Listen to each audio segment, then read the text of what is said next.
corporate America? Are companies focusing themselves to develop the power of a laser? Or are they trying to outshine the sun? The sun seems to be winning. In the past few decades, an explosion of new goods and services have hit the marketplace. Computers, copiers, color television, video cameras and recorders, cellular phones, facsimile equipment, the list is endless. Existing companies responded by expanding their product lines. General Electric, a manufacturer of electrical equipment, got into television sets, jet engines, computers, plastics, financial services, and a host of other products and services unrelated to their core electrical lines. And so did virtually every company in the world, from American Express to Zenith. Today, the bloom is off the rose. It should have been obvious that a company cannot keep expanding its product line forever. You reach a point of diminishing returns. You lose your efficiency, your competitiveness, and most ominous of all, your ability to manage a diverse collection of unrelated products and services. You become a red giant, a burned-out hulk of a star, hundreds of times larger than the sun, but with a surface temperature half as hot. Red giants have included companies like General Motors, IBM, and Sears Roebuck. Stars can't be focused, but companies can. That is the message of this tape. The time has come to develop a company's power by narrowing its focus. The future of your company depends on it. Yet many companies seem to be doing just the opposite. What's the driving force in corporate America? In a word, growth. Management demands substantial increases in annual sales and profits, even when the company is in a market that shows no overall growth. Predictably, in order to meet these targets, companies offer more varieties and flavors, or they branch out into other markets, or they acquire other firms or products, or they set up joint ventures. Whether you call this expansion process line extension or diversification or synergy, it's the process itself, the urge to grow, that causes companies to become unfocused. That's why a company like IBM can have $63 billion in revenues and still lose $8 billion.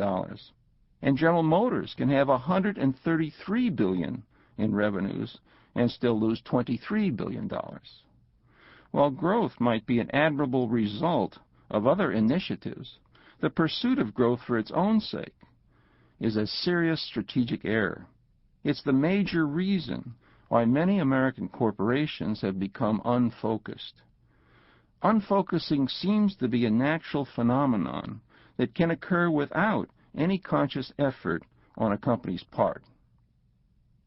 A successful company usually starts out highly focused on an individual product, service, or market. Over time, the company becomes unfocused. It offers too many products and services for too many markets at too many different price levels. It loses its sense of direction. It doesn't know where it's going or why. Its mission statement has lost its meaning. You've probably worked for a company like that. Most people have. At first, everything seems to be going well. The initial product or service turns out to be a big winner. The company has momentum and great expectations. The stock is taking off like a rocket. But success creates something else, the opportunity to branch out in many different directions. The halls are filled with anticipation and excitement. Most often heard comment in the corridors, "We're going to rule the world." Such a scenario could describe General Motors in the 60s, Sears Roebuck in the 70s, IBM in the 80s, and Microsoft in the 90s. It never happens. After a while, things start to go wrong. What seemed like a world of opportunity turns into a world of problems, objectives unmet, sales flattening, profits declining, the press unflattering. In the physical world, unfocusing is called entropy, or disorder. And the law of entropy states that over time, the entropy of any closed system increases. Let's say you straighten out your clothes closet. A month later, the closet is a mess. You have witnessed the effects of entropy, one of the fundamental laws of nature. corporations are no different than clothes closets. Over time, every company tends to become unfocused. Open the top drawer of your desk. Is it focused or unfocused? Enough said. There are two reasons for the unfocusing of corporate America, one of which has been widely discredited. The other is still alive, but showing signs of wear and tear. The discredited reason is diversification. Remember how wildly popular the management strategy of diversification once was? Literally, every major corporation in America went out of its way to proclaim its belief in the philosophy of not putting all your eggs in one basket. Financial services were a special favorite of the diversification crowd. Scores of companies went down the financial services chute, including Sears Roebuck, American Express, Xerox, Prudential Insurance, and Westinghouse Electric. The story at Westinghouse is particularly painful. Nearly crippled by its now defunct credit subsidiary, Westinghouse Financial Services, the company barely skirted bankruptcy court a few years ago. In the past 5 years, Westinghouse has had 4 chairmen. They also had $2.4 billion in losses. There are a lot of Westinghouses out there that could do better by turning the company's assets into treasury bonds. So what does Westinghouse do? They go out and buy the CBS television network.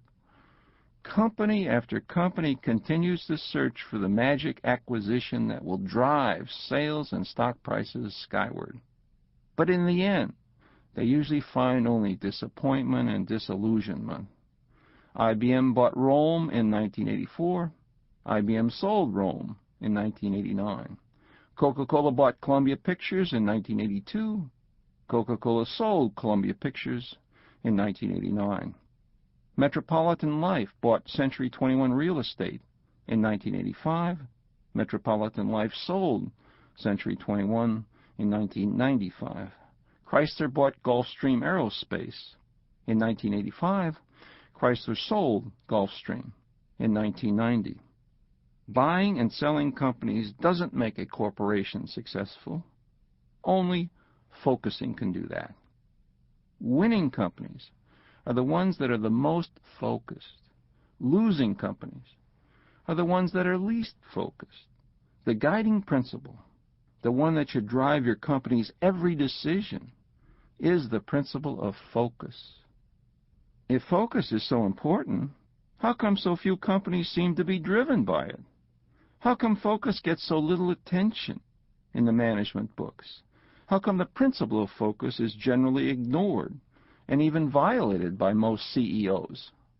Sometimes the hardest thing to see is also the most obvious.